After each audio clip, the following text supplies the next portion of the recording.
আমার এক ভাই প্রশ্ন করেছে, হুজুর আমি স্ত্রীর খরচ আগে দিব নাকি মায়ের খরচ আগে দিব?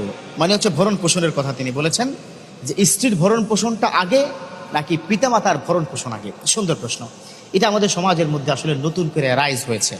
যেমন মায়ের অবজেকশন, হাইরে তুমি তো তোমার বউ নিয়া ভালোই আছো, আমার দিকে খেয়াল রাখো না। স্ত্রীর অবজেকশন হচ্ছে তোমার ফার্স্ট প্রায়োরিটি হচ্ছে তোমার পিতামাতা, তাহলে আমরা আনছো কেন?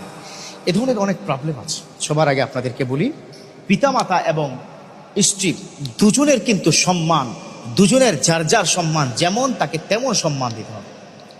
স্ত্রী হচ্ছে আপনার শরীরের অংশ, অর্ধাঙ্গিনী, he is a part of your body, সে হচ্ছে আপনার শরীরের অংশ। সেজন্যই তো রব্বুল আলামিন বলে দিয়েছেন, হুন্না লিবাসুল লাকুম ওয়া আনতুম লিবাসুল লাহুন্না।